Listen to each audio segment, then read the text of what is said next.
बहू खरीदनी है मुझे तुम्हारी। कितनी कीमत है इसकी? हाँ, अबे कौन है बे तू जो मेरी विधवा बहू को खरीदने आया? वैसे खरीद लेगा तू इसे? और कितनी कीमत देगा? जितना तुम मांगोगे इस विधवा के मैं उतने दूंगा। बताओ क्या मांगे तुम्हारी? अच्छा, तू 5-7 लाख रुपए दे देगा इस विधवा के? ससुर जी, ए चुप रह तू। और तू बता, दे देगा 5-7 लाख रुपए इसके? अरे तू इसे खरीदने आया ना?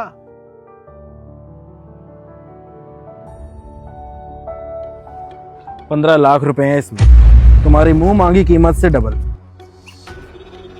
जितना तुम सोच नहीं सकते उतने पैसे दे सकता हूं मैं तुम्हें। 15 लाख रुपए?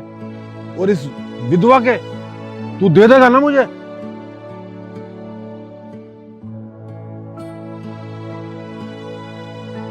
ये सारे पैसे मेरे हैं ना? तू सच बोल रहा है ना?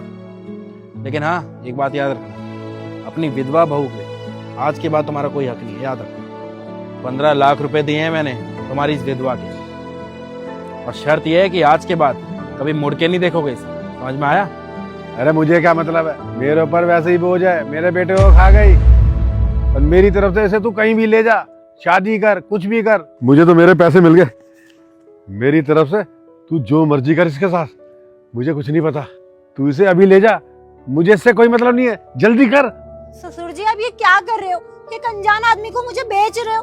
अरे बहू हूँ मैं आपकी, अरे आपके घर की इज्जत हूँ मैं, नशे के चक्कर में मुझे बेच रहे हो? ए चुप कर तू मेरे ऊपर वैसे ही बोझ है, आज नहीं तो कल तू मुझे भी मार देती मेरे बेटे की तरह। अब चुपचाप से यहाँ से चली जा। अरे शुक्र कर ये तो साहब आ गए, और इन्होंने पता नहीं क्या देख लिया तुझ विधवा में। अब तुझे ये ले जा रहे हैं ना, तो उनके साथ चुपचाप चली जा, ये तुझे बहुत खुश रखेंगे। साहब मुझे बहुत अच्छे लग रहे हैं, और तूने तो आज तक मुझे 1500 भी नहीं दिए होंगे, अब मुझे 15 लाख रुपए मिल रहे हैं। तो ऐसा मौका मैं आज से थोड़ी ना छोड़ दूंगा। अब तू जल्दी कर, तैयारी कर इनके साथ जाने की। और साहब जी इसे खुश रखना। ए चल निकल। पर ससुर जी, मेरी बात सुन, ज्यादा चू चपड़ मत कर, साहब के साथ चली जा। अरे ये सब क्या चल रहा है तुम दोनों के बीच में? है सौदा किया है ना अपनी इस विधवा बहू का, तो चुपचाप इसे बोल मेरे पास आए। ड्रामा करने की जरूरत नहीं है, अब ये मेरी है। ये चल जाए ना, दिमाग ना खराब कर, दबाओ।